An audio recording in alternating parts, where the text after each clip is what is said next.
Kopi Bosian, Izo Rita Shatranis Mijol, Mempai Diuzu Raid BTTV, Serap DT.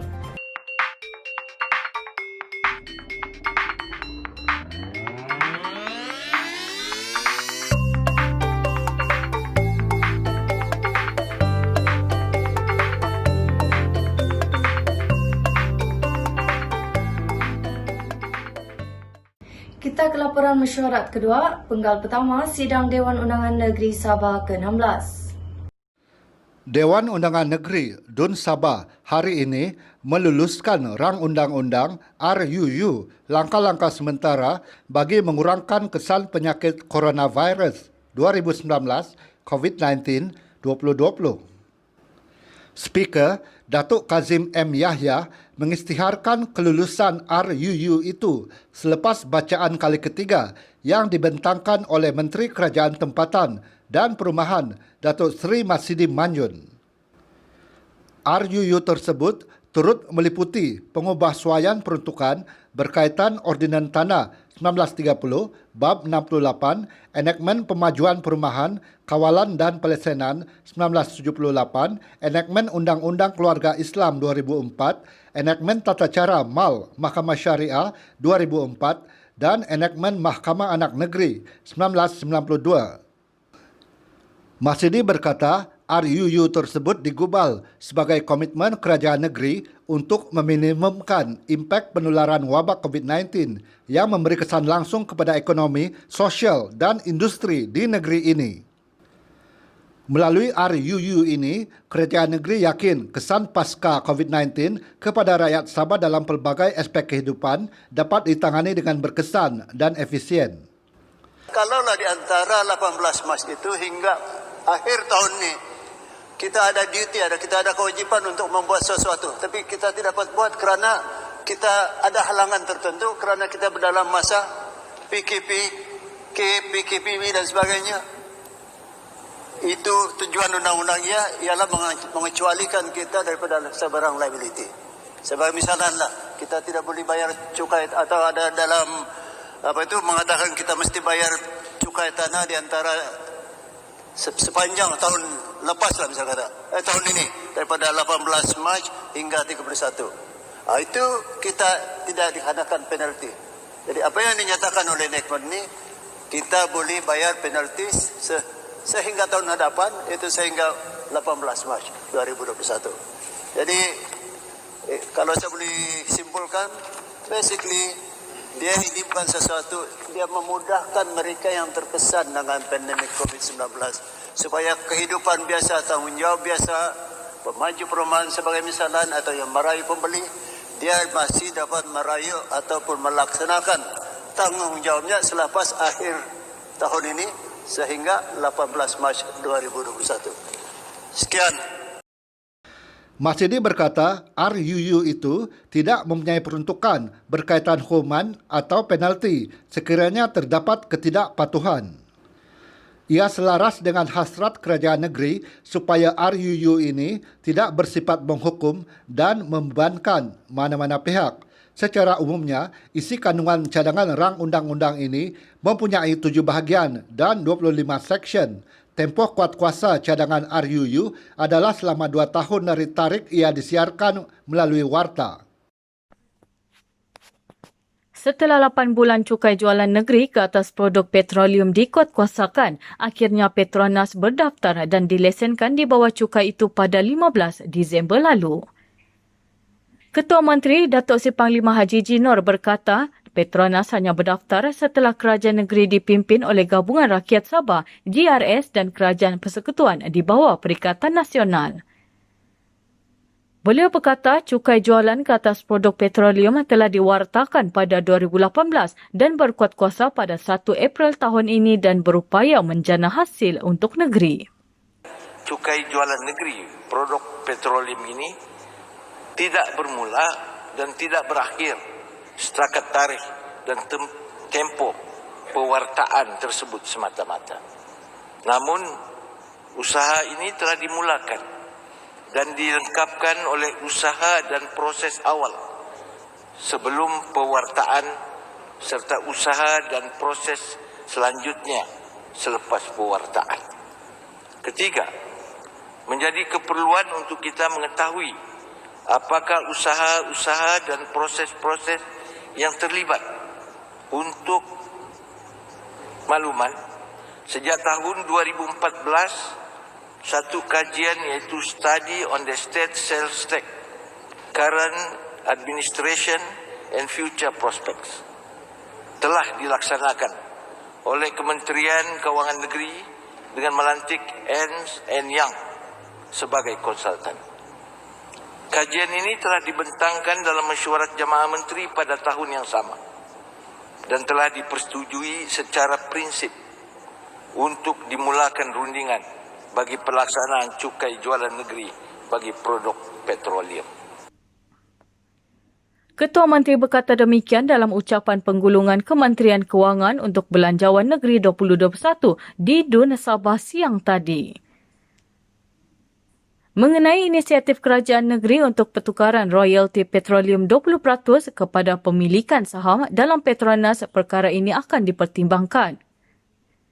Malah satu kajian akan dilaksanakan untuk menentukan sama ada ia memberi manfaat kepada negeri untuk jangka masa panjang. Pertimbangan ini akan mengambil kira jumlah hasil bersih Petronas. Haji J berkata kajian itu penting untuk menentukan jumlah saham yang akan dimiliki dan pulangan kepada kerajaan negeri sama ada dividen yang akan diterima dapat menampung pembangunan negeri. Untuk menentukan sama ada ia memberi manfaat kepada negeri untuk jangka masa panjang. Pertimbangan ini akan mengambil kira total net worth Petronas. Ini penting untuk menentukan jumlah saham yang akan dimiliki dan pulangan kepada kerajaan negeri, sama ada dividen yang akan diterima dapat menampung pembangunan negeri.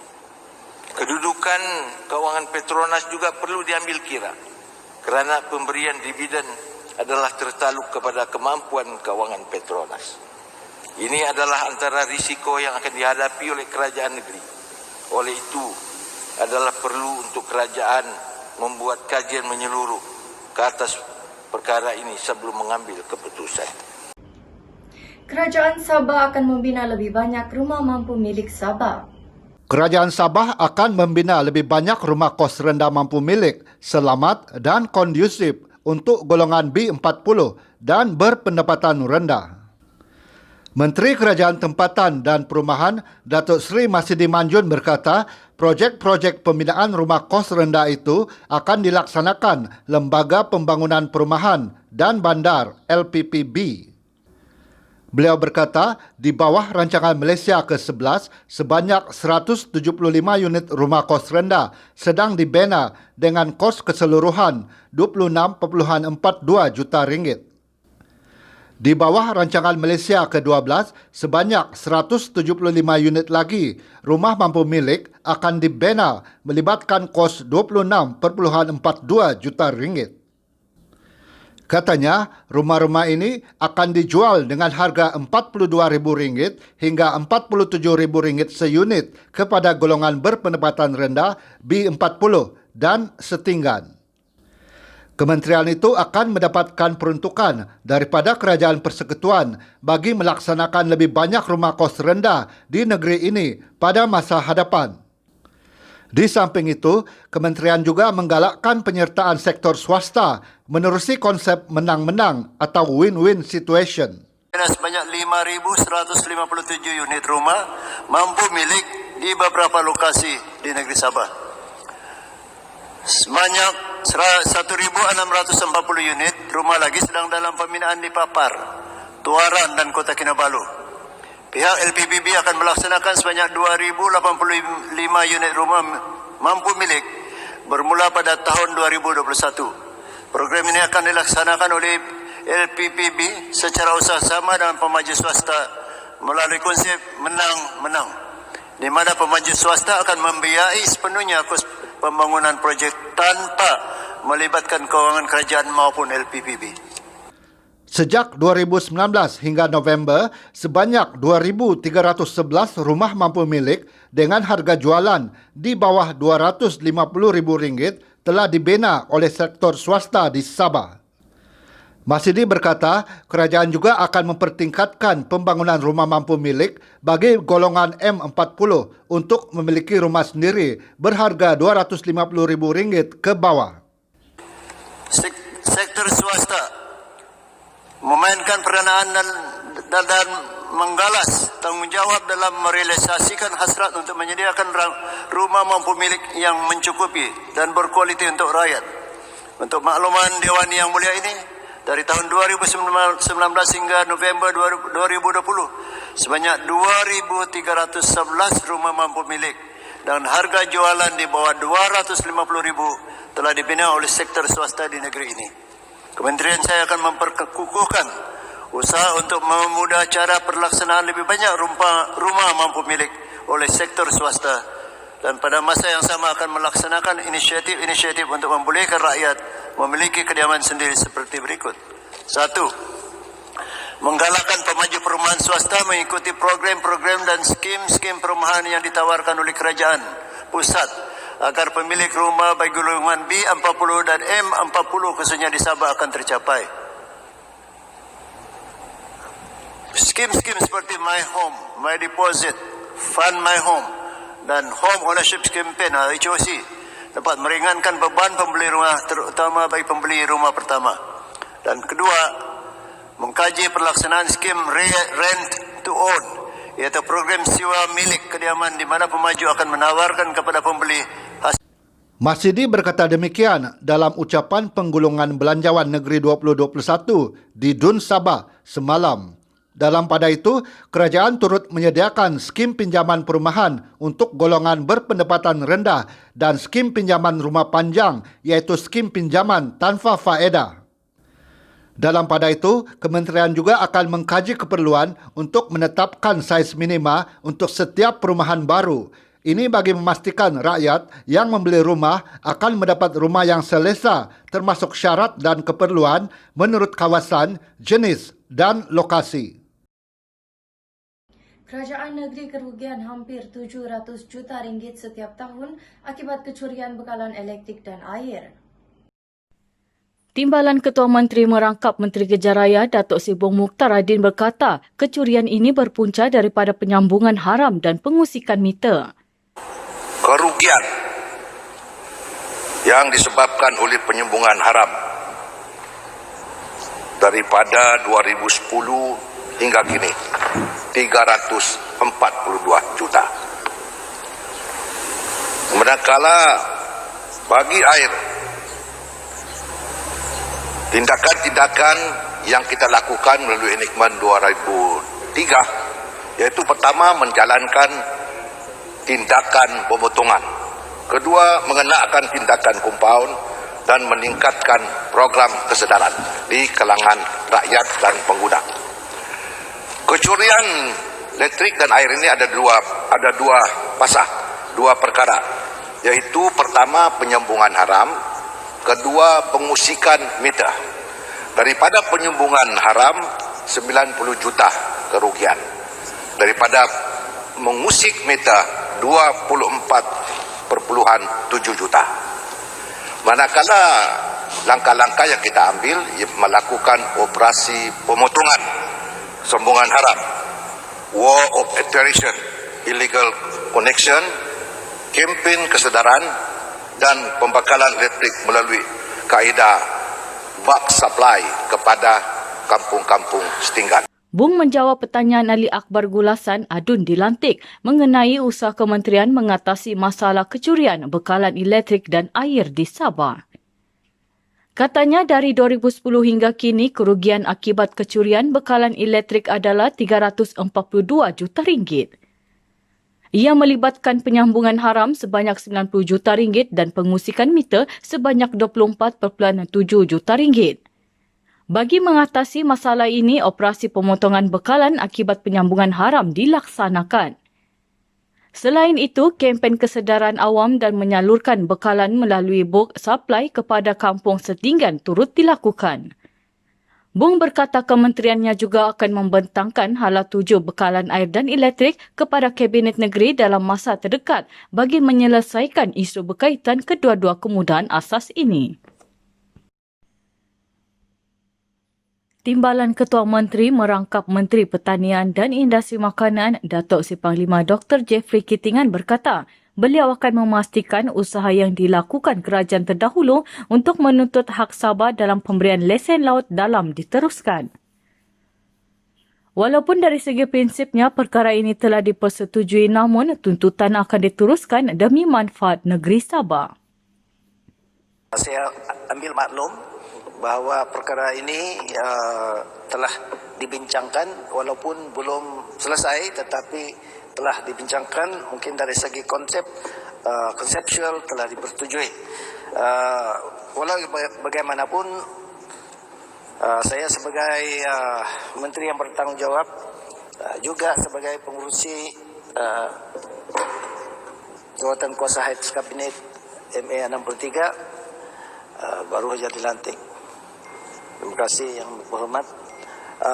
Saya akan berusaha untuk memastikan ini usaha dulu akan diteruskan untuk memastikan Sabah mendapat manfaat. Jeffrey menjawab pertanyaan Datuk Si Panglima Haji Muhammad Syafiee bin Haji Abdal warisan Senalang mengenai aspek pelesenan laut dalam yang perlu diberikan kepada kerajaan negeri. Jeffrey berkata jika perlu enakmen perikanan Sabah juga akan diwujudkan. Majlis Tindakan Petroleum dan Gas Sabah akan ditubuhkan. Kerajaan Sabah merancang untuk menubuhkan Majlis Tindakan Petroleum dan Gas Sabah (SOGEC) bagi memastikan industri ini terus berkembang secara mampan. Timbalan Ketua Menteri merangkap Menteri Pembangunan Perindustrian Datuk Dr. Joakim Gunsalam berkata, penubuhan Majlis Tindakan ini juga membolehkan kerajaan mempunyai satu medium untuk berbincang dengan Petronas. Oleh agensi di bawah kementerian saya, iaitu Sabah Oil and Gas Development Corporation. Dalam pada itu, kementerian saya juga sedang membincang penubuhan Majlis Tindakan Petroleum dan Gas Sabah agar industri ini turut berkembang secara lestari dan juga agar terdapat satu suara dalam usaha kita berbincang dengan pihak Petronas berkenaan dengan oil and gas.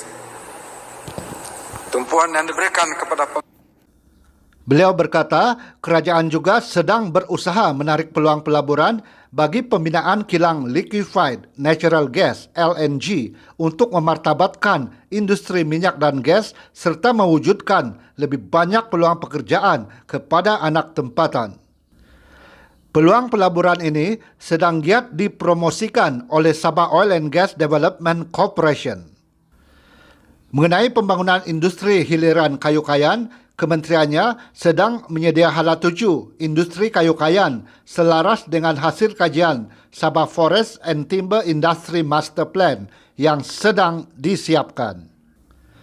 Melalui pendekatan ini, pengurusan sumber-sumber bahan mentah dapat diselaraskan dengan keperluan pemain industri hiliran, khususnya keperluan kilang-kilang perabot. Beliau berkata demikian semasa ucapan penggulungan Kementerian Pembangunan Perindustrian bagi Belanjawan Negeri 2021 di Dun Sabah hari ini.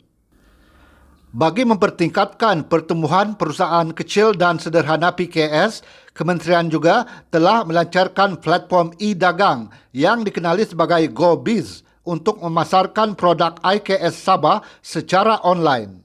Yang telah dilancarkan pada 14 Disember 2020 untuk memasarkan produk industri kecil Sabah, industri kecil dan sederhana Sabah melalui online platform. Setakat semalam, selepas 8 hari pelancaran, hasil jualan adalah sebanyak ringgit Malaysia 5,045.40 sen. Dan sebanyak 173 syarikat usahawan telah berdaftar dengan 1,310 jenis produk yang terdiri daripada produk makanan, minuman, kraft tangan, penjagaan diri, makanan sejuk beku dan banyak lagi.